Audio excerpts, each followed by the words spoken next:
Como hermandad valoramos toda información. Nuestra fe, devoción y amor al Señor sepultado y María Santísima de la Soledad es lo que permanece en nosotros y nos motiva a seguir aprendiendo acerca de su historia. En este documental queremos compartir con ustedes la información que se ha descubierto hasta el día de hoy, dejando siempre abierta la posibilidad a nuevos estudios y descubrimientos históricos que puedan surgir en años posteriores. Esperamos que lo disfruten.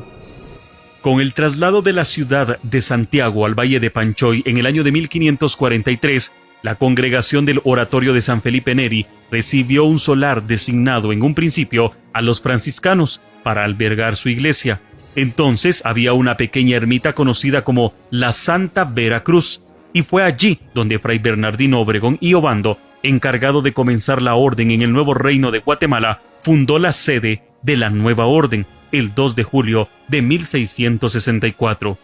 El Oratorio de San Felipe Neri albergaba a la Santa Escuela de Cristo, institución donde participaban personas con formación moral, pero sin estar consagradas a la vida religiosa, y con esta denominación de Escuela de Cristo se empezó a conocer coloquialmente al templo. Que la Escuela de Cristo es un título, es un nombre muy especial, muy singular, que se remonta a la medianía del siglo XVII. Un momento muy fuerte que vive la ciudad después de una serie de sismos ocurridos para 1751. Coincide con la llegada a esta ciudad también del Santo Hermano Pedro, porque él llega a esa tarde cuando son estos sismos que devastaron la ciudad, pero el resultado del ambiente generado por esta catástrofe es un reavivamiento de la espiritualidad de la ciudad, y aquí tiene una participación muy singular el padre Bernardino Obando y Obregón. Él habitaba en la ermita de Santa Ana y eventualmente ayudaba a atender la antigua ermita de la Veracruz. En medio de toda esta serie de situaciones, el padre Obando tiene la inspiración y funda Escuela de Cristo en la ermita de la Veracruz, y a partir de aquel momento aquel edificio se transforma en la Escuela de Cristo. ¿Qué significa el nombre Escuela de Cristo? Significa un lugar, un sitio de espiritualidad, de formación y también de prácticas penitenciales. Muchas personas de la ciudad asisten a la Escuela de Cristo para esto. Es el primer centro de espiritualidad para laicos en todo el reino de Guatemala, y dentro de estos fieles que asistían se contaba el Santo Hermano Pedro.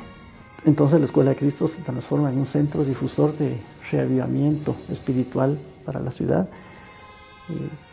A los pocos años, vecinos del norte de la ciudad, por la distancia, solicitan que haya una filial de Escuela de Cristo. Se les concede en el Oratorio de Espinosa, que estaba situado en la esquina de lo que actualmente es la primera avenida norte y la Alameda de Santa Rosa. Hoy día es una residencia particular en la manzana opuesta a donde está la fuente de Santo Domingo. Luego otro grupo más hacia el centro también solicita, y entonces la iglesia de Nuestra Señora del Carmen se erige también en Escuela de Cristo. Y en este ínterin muchas damas de la ciudad solicitan también ser admitidas, porque esta era una hermandad exclusivamente de varones. Hay deliberaciones y finalmente son aceptadas, con la condición que las actividades penitenciales ellas las deben realizar desde sus casas, en privado, mientras que las de formación sí se pueden realizar conjuntamente en el interior de estos tres templos. De tal manera que entonces la Escuela de Cristo se transforma en una institución muy sólida en la ciudad, una hermandad de mucha presencia y de influencia en la ciudad. Surge la congregación del Oratorio de San Felipe Neri, que es una congregación que va a tener entre sus fines ser hospitalaria, atención a personas enfermas, de escasos recursos, ancianos, un poco a imitación de lo que hacen los betlemitas ya desde el siglo XVII, y mendicantes. Entonces ellos se van a establecer en el convento de la Escuela de Cristo. Y la sede de esta congregación, su oratorio, se localiza hasta el día de hoy en la planta alta, en el corredor oriental del convento. Es el único espacio techado con bóvedas de la planta alta. Y eso lo que está indicando es que ese es el sitio importante donde se realizaban las prácticas devocionales, eucarísticas, de esta congregación que habitó el convento de la Escuela de Cristo. Y de tal manera que entonces la Escuela de Cristo es muy rica en su historia y su legado, no solamente para la ciudad de Santiago, para la ciudad de la antigua Guatemala, sino también para toda la región. En este lugar fue velado en el año de 1667 el santo hermano Pedro. En la actualidad, la Escuela de Cristo es la sede de la parroquia de Nuestra Señora de los Remedios. Luego de los terremotos de Santa Marta en el año de 1773, la parroquia de Nuestra Señora de los Remedios, cuya sede eran las ruinas que actualmente podemos apreciar adelante del puente del Calvario, sufrió graves daños, por lo que se decidió su abandono y el traslado de la parroquia a la Nueva Guatemala de la Asunción. Sin embargo, para el año de 1805, en la arruinada ciudad de Santiago, empieza a funcionar nuevamente la parroquia, con el mismo nombre, y como sede de la misma, fue nombrado el Templo de la Escuela de Cristo, por encontrarse en mejores condiciones que el abandonado Templo de los Remedios. La ciudad de Santiago de Guatemala, a mediados del siglo XVIII, había alcanzado el esplendor en lo económico, político, social y cultural.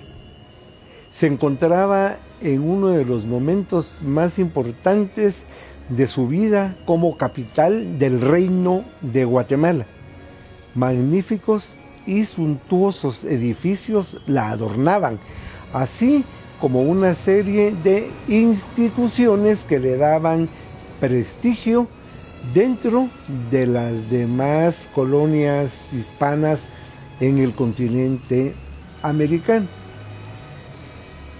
Lamentablemente, los terremotos del 29 de julio de 1773 destruyeron en gran parte aquel esplendor. Martín de Mayorga fue designado, sin embargo, él no tenía toda su voluntad para este cargo. Él aspiraba otros cargos. Sin embargo, acepta, sale de España, su viaje va a ser muy accidentado en el mar, llega a las costas de Honduras, donde hay malaria, hay mal clima, todo esto lo predispone. Continúa su viaje hacia la ciudad de Santiago de Guatemala, donde había estado temblando. Se habían registrado una serie de temblores. Él llega en el mes de junio y precisamente el día que él llega y al día siguiente, pues hubo temblores bastante fuertes. Llegó el día jueves 29 de julio de 1773. El santoral cristiano nos marca Santa Marta. Sabemos de que a eso de las 4 menos cuarto hubo un temblor bastante fuerte. Esto hizo que las personas salieran a la calle. Inmediatamente viene el terremoto. Si no es por el aviso que hubo, hubiese sido terrible. Al día siguiente, que era viernes, sabemos de que muchas de las hermandades y cofradías entraron a sus iglesias para ir a rescatar, para ir a ver qué había pasado en sus templos. Al menos tenemos conocimiento de la cofradía de Jesús Nazareno de la Merced, quienes indican haber entrado, haber tomado la figura, la imagen de Jesús y llevársela a una granja donde se encontraban las monjas capuchinas. Aquí vamos a ver de que el libro de la Cofradía de Jesús de la Merced nos lo indica. Y por el otro lado, en una carta que se encontró en España de las monjas de capuchinas, la abadesa de Guatemala a la de Oaxaca, le cuenta lo sucedido y le dice que ahí se llegó Jesús de la Merced. Entonces son dos fuentes que nos cuentan lo mismo. Impresionante. Y nos dan más relatos. También sabemos de que los cofrades del Rosario entraron a Santo Domingo muy maltratados y tomaron a la Virgen del Rosario. Esto debió haber sucedido con todas las demás cofradías y asociaciones religiosas, el entrar, ver y tratar de proteger sus imágenes. A raíz del terremoto del jueves 29 de julio, al día siguiente se llevó a cabo una reunión de vecinos de emergencia convocada por la Real Audiencia. Esta se verificó en la Plaza Mayor, frente al Real Palacio, que había sido muy afectado por los terremotos del día anterior. El día 3 de agosto de 1773, el presidente de la Real Audiencia, Martín de Mayorga, propone trasladar provisionalmente el gobierno al curato de la ermita. Fue así como inmediatamente se cumple esta disposición de Mayorga y la Real Audiencia se traslada al pueblo de la ermita, hoy Parroquia Vieja, zona 6 en la Nueva Guatemala. Los vecinos habían estado de acuerdo con trasladar la ciudad, pero después de esta disposición, la iglesia, a través del señor arzobispo, don Pedro Cortés y Larraz, se opone al traslado de la ciudad. Y a él le siguen otro grupo de personas que no se miraban beneficiadas con la traslación. A este grupo se le va a llamar los terroristas. Mientras que Martín de Mayorga impulsa el traslado de la ciudad y él lidera a los llamados traslacionistas. Sabemos de órdenes específicas, como la del 25 de junio de 1778 de Martín de Mayorga a los padres de la Merced. Se dirige al superior y le indica que se traslade de inmediato a la Nueva Guatemala, llevándose consigo a Jesús Nazareno y a la Virgen de la Merced, porque sabiendo, dice, de que se traslada Jesús de la Merced, la gente que no se había trasladado se va por la devoción que se le tiene al Nazareno de la Merced. Es importante considerar de que dentro de la traslación, lo primero que se hace es trasladar a los santos patronos, a las imágenes más importantes. Y es así como se cumple. Vemos pues también que pocos años después del traslado se verifica a través de un censo cómo está la ciudad y se indica de que está todo lo que era el centro de la ciudad, cero. Las grandes residencias de la oligarquía están vacías. En el caso de la congregación de San Felipe Neri, sabemos también de que a fines del siglo XVIII la iglesia está totalmente vacía. Cuando se hacen, y hay algunos inventarios a fines del siglo XVIII, en el caso de la congregación de San Felipe Neri, hay algunos bienes que no habían sido trasladados. Y esto sucede con muchas de las iglesias, debido a que en el primer momento se llevan a las imágenes de mayor veneración y los patrones, porque se van a la ermita y en la ermita no hay bodegas. Lo que se va a convertir en bodega era la antigua parroquia de la Asunción. Ahí empiezan a llegar a bodega las imágenes que iban desde la abandonada Guatemala en ese momento, o bien en los territorios que se les dieron para iglesias provisionales, empiezan a tener las imágenes importantes, tal como vemos que pasa con Jesús de la Merced. Entonces, volviendo a la Escuela de Cristo, es decir, a la congregación, pues ellos se trasladan en 1779. Vemos y sabemos de los bienes que se van, el patrón, que es San Felipe Neri, que es una obra de Alonso de la Paz, Jesús Nazareno, la Virgen de Dolores, que era la patrona del gremio de los sastres, todos los vasos sagrados. Y no tengo a mano el inventario de lo que se traslada, pero se quedan por su momento varias piezas, dentro de las cuales se sitúa un señor sepultado y una Virgen de Dolores, que son los que estimo que se trasladan posteriormente cuando ya está la iglesia, y que hoy en día todos esos bienes se encuentran en la parroquia de la Cruz del Milagro.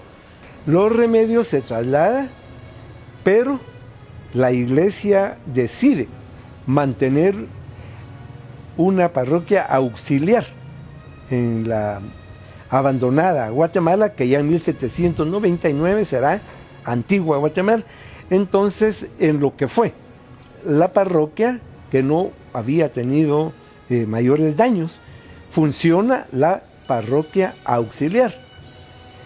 Tras una serie de temblores que hubo a principios del siglo XIX, decidieron entonces abandonar el edificio de la parroquia de los Remedios y trasladarse a lo que había sido la congregación de San Felipe Neri. Y es ahí donde se adecúa a la nueva vida de la ciudad de la antigua Guatemala, la parroquia de los Remedios, en lo que había sido la Escuela de Cristo. Y al siglo XIX pues, nos va a marcar ya una historia diferente como Antigua Guatemala. Algo muy interesante en todo esto es que el ayuntamiento cesa funciones, pero la iglesia permanece activa, a pesar que en sede vacante se hace el traslado del arzobispado hacia la Nueva Guatemala.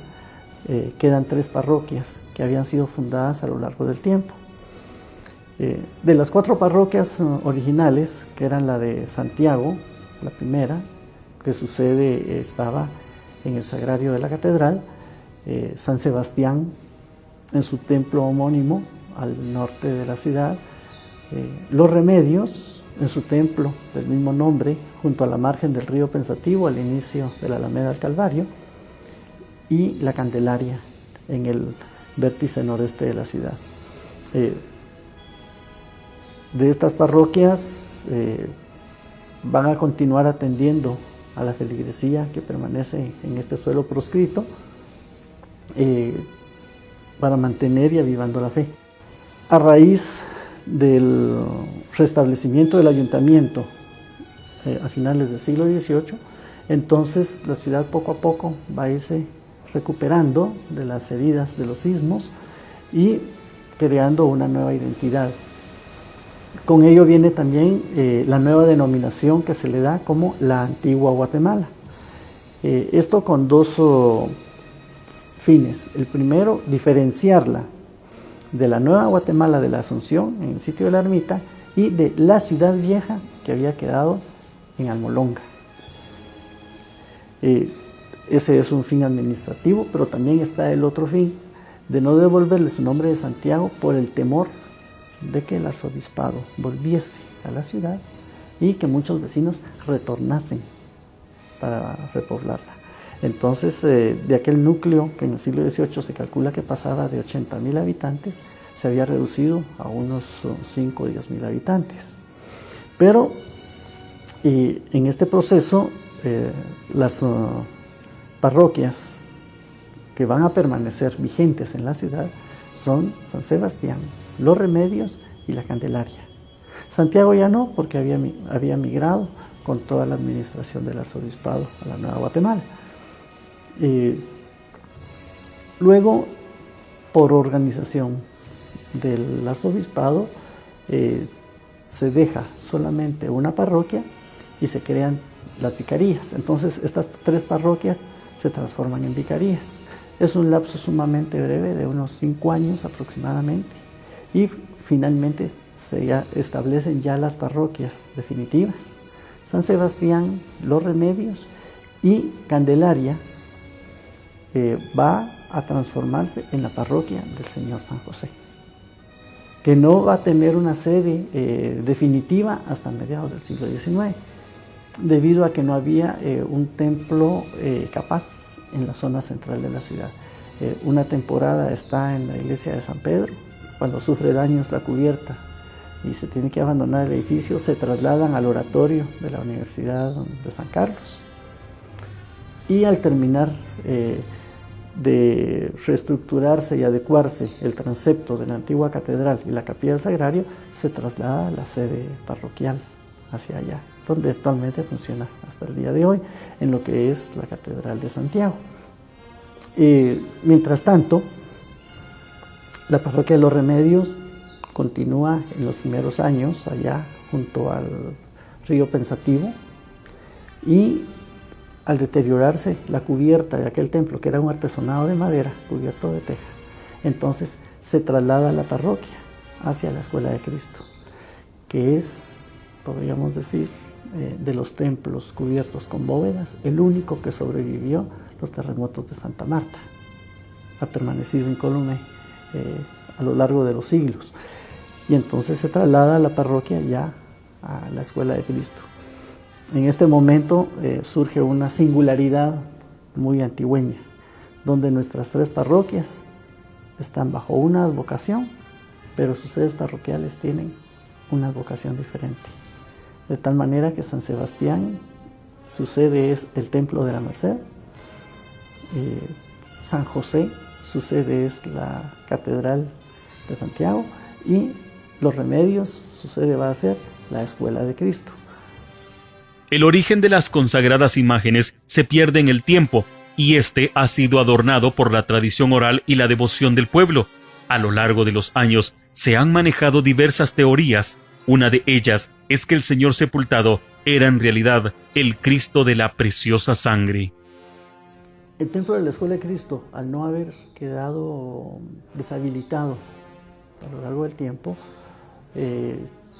conserva muchas de sus imágenes originales, aunque algunas fueron llevadas también a la Nueva Guatemala, porque cuando se funda la Nueva Guatemala de la Asunción, se construye también allá un templo y convento de la Escuela de Cristo. Este está ubicado en lo que hoy día es la manzana que actualmente ocupan la Biblioteca Nacional y la Hemeroteca.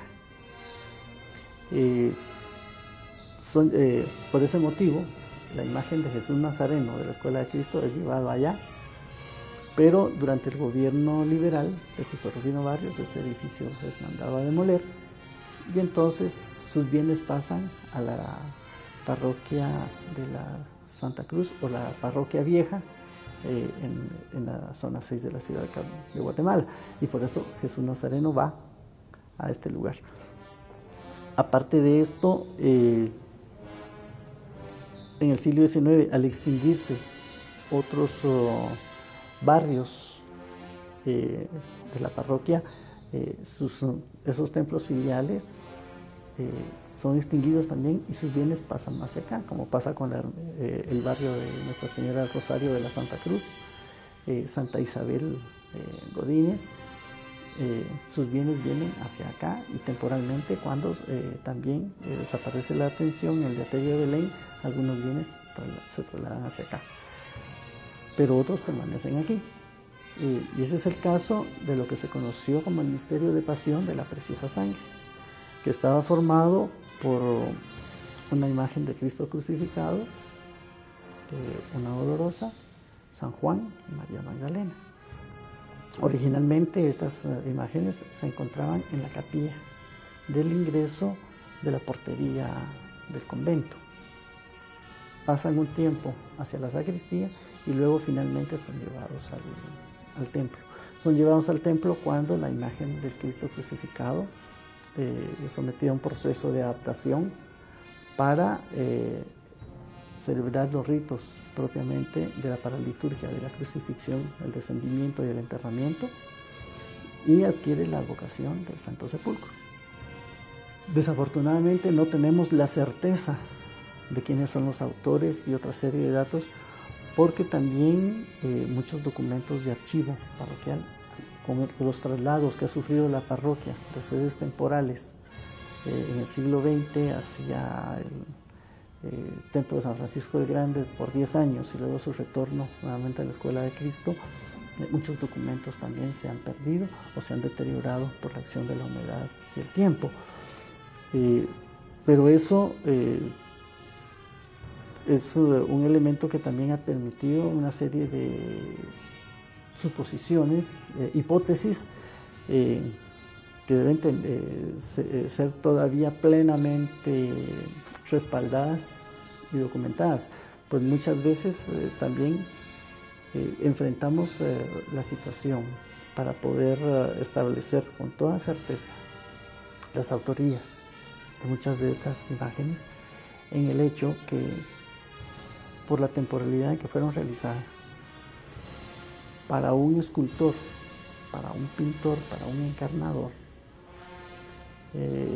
no era propio firmar ni reclamar la autoría de ellas. ¿Por qué razón? Porque dentro de la mentalidad barroca de aquellos siglos, aquello era una expresión de vanidad, era contrario a las buenas costumbres y a las prácticas religiosas. Porque lo importante no era que trascendiera el nombre de quien había realizado aquella obra. Lo importante era que resaltara a quien representaba esa obra.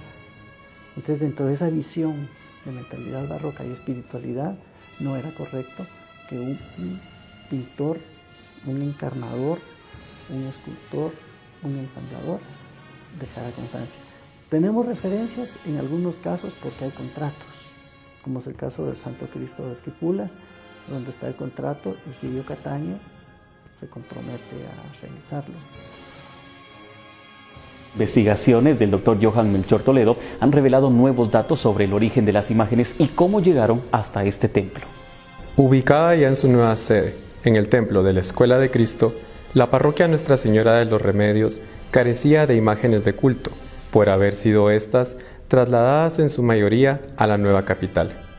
Con el objeto de que la nueva parroquia contara con unas imágenes, se decidió comprarle al señor Bernardo Arana unas obras que había heredado de su familia. Las esculturas eran un santo sepulcro, así se le denominaba a una imagen de Cristo yacente en su urna de cristal, a la imagen de la Virgen de Soledad y del apóstol San Juan. Cuando el entonces párroco, Fray José Antonio Toboada, tuvo las obras en sus manos, decidió que debían regalárselas y se negó a pagar. Por ello Arana tuvo que demostrar la propiedad de dichas esculturas ante el arzobispo Fray Ramón Casaus y Torres, quien en 1821 da resolución favorable a su queja y ordena que le sean devueltas las imágenes. Bernardo Arana se dirigió entonces a la antigua Guatemala a recoger sus bienes escultóricos. La historia me fue inculcada indirectamente desde niño con mis abuelitas, porque una que era la que vivía aquí en la antigua, le encantaba ir a mi abuelita Jovita a la Merced a ver a Jesús de la Merced, nos llevaba a ver procesiones, todos de niños, porque mi mamá y papá trabajando y mis tíos trabajando, ya nos llevaba como a 4, íbamos en camioneta allá en Guatemala a ver procesiones, y aquí en la antigua también íbamos caminando a ver todas las procesiones.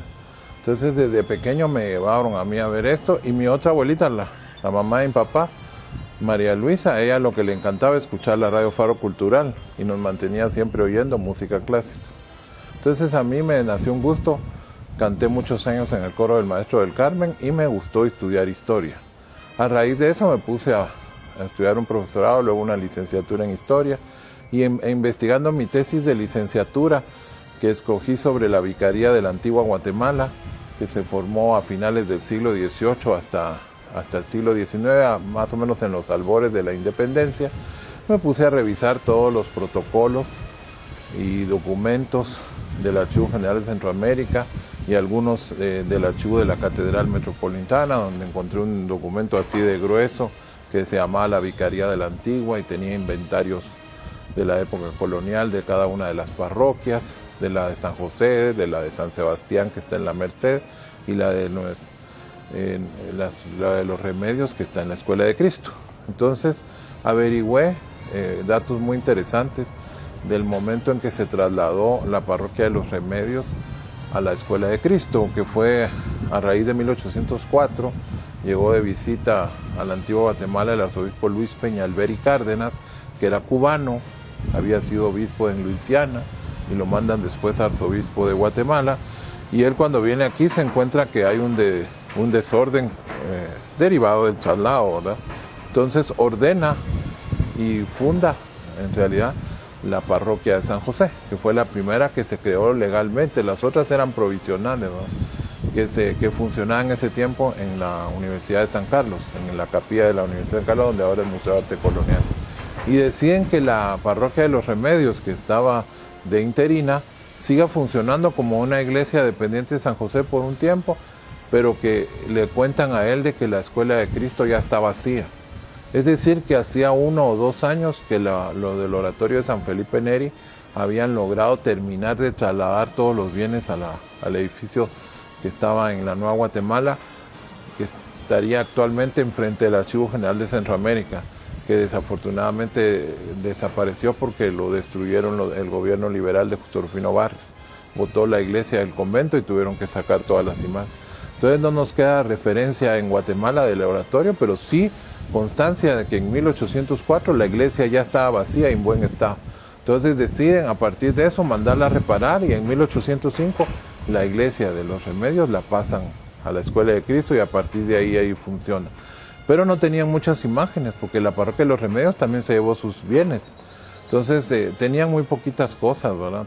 Tenían una Virgen del Rosario que había sido la de la Santa Cruz, que como siempre tienen 2 imágenes, dejaron la copia que era la que utilizaban para recaudar fondos, que siempre tienen 2, ¿verdad? Y esa la pusieron en el altar mayor de la parroquia de los Remedios en la Escuela de Cristo. Entonces seguí buscando documentos y me aparecieron documentos de nombramientos de párrocos. Me encontré que en 1820 sí ya crearon la parroquia de los Remedios ya legalmente, ¿verdad? Ya no era solo provisional, y crearon también la parroquia de San Sebastián, que estaba, en ese tiempo todavía no estaba en la Merced, pero más adelante sí llegó a la Merced. Y entonces ya se regulariza la antigua con 3 parroquias, y seguí buscando. Entonces, al buscar los protocolos de escribanos, que son ahora los notarios, ¿verdad? Donde uno va a hacer sus poderes, testamentos, y entonces encontré una escritura porque me puse a leer todos los documentos, tienen su índice en el inicio, y entonces encontré que decía que el padre de la Escuela de Cristo, de la parroquia de los Remedios en la Escuela de Cristo, había firmado un contrato con un señor de apellido Arana. Entonces vi el documento, y el documento dice el momento en que ellos compran, ¿verdad? donde el párroco compra las imágenes del Señor sepultado, Nuestra Señora de la Soledad y San Juan por 120 pesos. Jesús sepultado incluía, que le llaman en ese tiempo Santo Sepulcro, lo tiene con su urna, viene con su urna, que luego después en el siglo XIX cambian por la que está ahora, a finales del siglo XIX, pero venía él con su urna y era de una colección privada del señor Bernardo Arana. Él dice que esas imágenes eran propiedad de él y de su hermano, y él en representación de ambos viene y entrega las piezas. Las había dejado en 1817, pero había un padre, fraile franciscano interino, cuando la parroquia era interina, y ese padre dijo que ellos querían lucrar con las imágenes y que no se las iba a pagar porque eso era un abuso para él. Dijo que el otro quería sobrevivir con Jesús y era una persona que no era digna, no le pagó. Entonces ese fue con sus documentos a la Catedral de Guatemala, en Santiago de Guatemala, en la Nueva Guatemala, ahí donde ahora está el Palacio Arzobispal, ¿verdad? Ahí, y va con el arzobispo y ahí denuncia el hecho y demuestra legalmente que las imágenes son de él. A los 4 años le responden que sí él es el dueño, ¿verdad? Y entonces en marzo de 1821 él viene y le dice al padre que le dé las obras. Ya había un padre diocesano porque ya habían creado la parroquia, ya no había interinato de los franciscanos. Y entonces el padre va y llama a la comunidad y le dicen qué van a hacer. Y todos los vecinos del barrio ponen dinero hasta juntar los 120 pesos y le comisionan al padre que él en nombre de todos vaya a firmar la escritura por ese valor para comprar finalmente las imágenes. Es decir que las imágenes llegaron a la Escuela de Cristo en 1817, pero las compraron legalmente el 21 de marzo de 1821, un poquito antes de la independencia. Y a partir de ahí están esas obras en la Escuela de Cristo legalmente compradas por todos los vecinos, ¿verdad? Es decir que las obras son propiedad de todos nosotros, somos descendientes de todos ellos, es un patrimonio cultural, ¿verdad? Tangible e intangible, ¿verdad? Porque tangible son las esculturas e intangible todo lo que esas esculturas mueven, ¿verdad? La devoción, procesiones, velaciones, los altares, ¿verdad? Toda la indumentaria, resplandores que son artes aplicadas, ¿verdad? Y toda eso que se maneja Viernes Santo y sábado, ¿verdad? Sábado Santo o Sábado de Gloria, todo ese movimiento es patrimonio intangible y se fue desarrollando a partir de esos años y con más ahínco en el siglo XX. Entonces, yo nunca esperé encontrarme ese hallazgo porque yo andaba buscando datos de los párrocos, datos de la creación de la vicaría de la antigua Guatemala, que en ese tiempo no era todo el departamento de Zacatepeques, ¿verdad? Era solamente los que están aquí alrededor de la antigua Alotenango, Dueñas, ¿verdad? Jocotenango, ¿verdad? No incluía los que están del lado de San Lucas, Zacatepeques, San Juan. Esos estaban integrando otra vicaría, pero ya estaban conformando por vicarías, ¿verdad? Y nombraban a un párroco de todos, era el vicario, ¿no? Como el superior de los curas, como para tener una organización dentro de la arquidiócesis para administrar más fácilmente, ¿no? Y esta vicaría de la antigua es la que después se va a abarcar el departamento de Zacatepeques, ¿no? Entonces, buscando una cosa, nunca esperé encontrar la otra. Las familias sí tenían imágenes en su casa porque todos son devotos. Aquí en la Antigua y en Guatemala yo sí conocí varias casas que hacían y hacen, ¿verdad? Unos nacimientos tamaño cuarto. No sé si los han visto, pero y tienen un montón de cosas. José Mía narra eso en Cuadro de Costumbres, un señor que tenía su nacimiento y unos niños se suben a un árbol y por estar viendo se caen sobre el nacimiento porque el árbol aplasta el nacimiento y el pobre señor lloraba. Es bonita la anécdota de Cuadro de Costumbres de José Mía, pero en realidad sí eran las casas. Todas las casas tenían su cuarto de los santos. Lo que pasa es que hay gente que tenía más dinero y podía tener más grandes. Entonces, por ejemplo, si algunas personas de mucho dinero en Guatemala tenían una finca, ¿verdad? Una finca de lo que ahora se llaman fincas, pero son, por ejemplo, ingenios de azúcar o estancias de ganado en esa época. Entonces, ellos tenían en su propiedad un oratorio, mandaban construir para que todos recibieran misa. Y llegaba el padre de vez en cuando a dar misa ahí, a bautizar niños y todo, y ahí hacían altares y hacían retablos. He encontrado inventarios de ingenios que son más grandes que las ermitas de aquí de los Dolores del Cerro, son tamaño iglesia, porque depende de cuánto dinero tuvieran ellos. Y en las pequeñas pues son pequeñitas los oratorios, ¿verdad? Pero por lo menos tienen un altar mayor, donde tienen al santo patrón del lugar, y pueden tener sus imágenes de mayor devoción ellos ahí. Y como es un oratorio grande, las imágenes son tamaño natural. Entonces no era demasiada la gente la que tenía, pero sí había. Por ejemplo, las familias comerciantes, Aycinena, Arribiaga, Batres, González, que eran las familias que más dinero tenían en la ciudad de Guatemala, entre otras, resulta que sí tenían imágenes de tamaño natural en su casa. Porque tenían a veces una gran iglesia dentro de su casa, una gran capilla, ¿verdad? Incluso aquí en la Antigua hay casas que todavía conservan una capilla grande, ¿verdad? Entonces ahí tenían metidas un retablo con sus santos de tamaño natural. La demás gente que era intermedia, tenían santos chiquititos, ¿verdad? Por ejemplo, decían una vara 70 centímetros o media vara, que es 30 y pico. O a otros que tenían los que son de miniatura de ese tamaño. Entonces, y esas son cuando son de madera, pero la otra característica de Guatemala es que hay imágenes de barro desde el periodo prehispánico, hay evidencia del siglo XVI, XVII, XVIII, XIX, XX, XXI, que siguen haciendo imágenes de barro, que son las que compra uno en los mercados. Entonces la gente que no tenía, pues tenía imágenes de barro, o sea, todos tenían. Lo que pasa es que dependiendo del dinero, sí es posible que en Guatemala hubo mucha gente que quebró, derivado de las guerras napoleónicas, porque hicieron conciliación de bienes eclesiásticos y la iglesia le había prestado dinero a algunas personas y al consolidar las hipotecas las remataron de una vez. Entonces hubo gente que no tenía el dinero invertido y no podía pagar y les remataron sus bienes. Entonces lo que hicieron algunos fue sacar sus santos.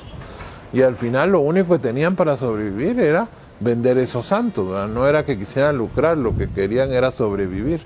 Entonces lo único que tenían era lo que podían vender, ¿verdad? Sacaron los muebles y eso vendieron, y sacaron los santos y los vendieron, ¿no?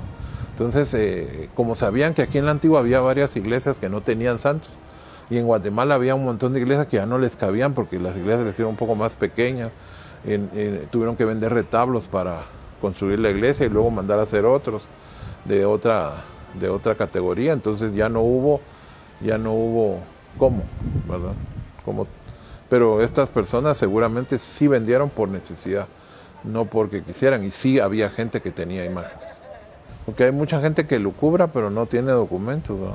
Entonces yo no sería partícipe de decir hasta que no tenga los documentos en mano, ¿verdad? De decir de quién es, si esa es la finca, ¿verdad? Sí estoy dispuesto a que si me dicen puede ser esta, vamos a ver, ¿verdad?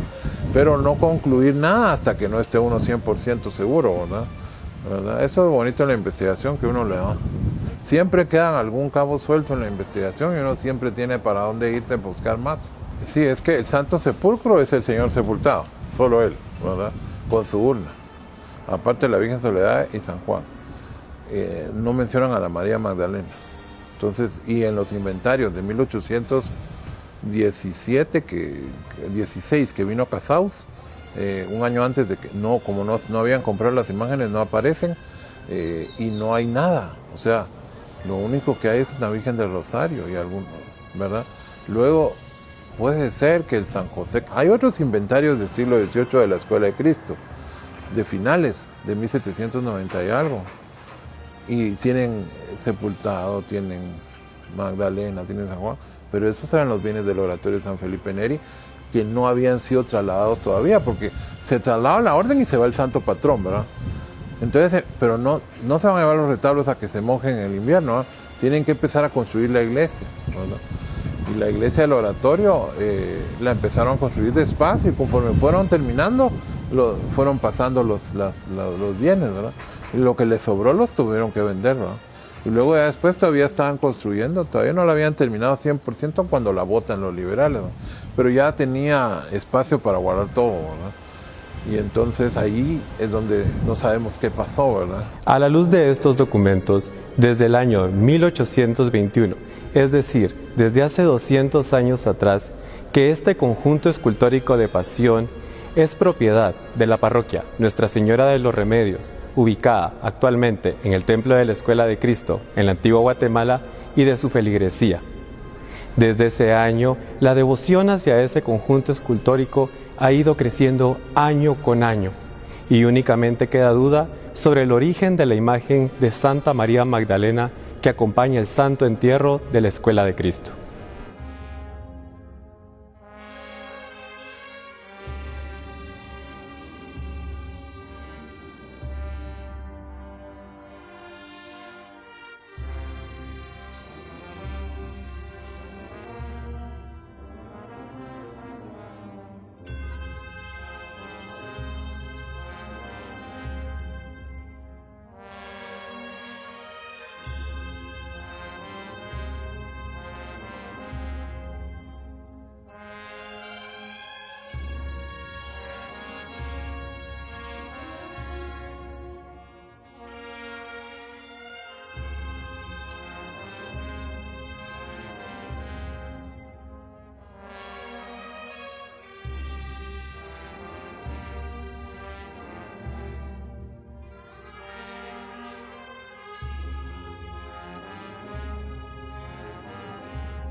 Gracias por habernos acompañado en esta primera parte del documental dedicado a nuestras consagradas imágenes.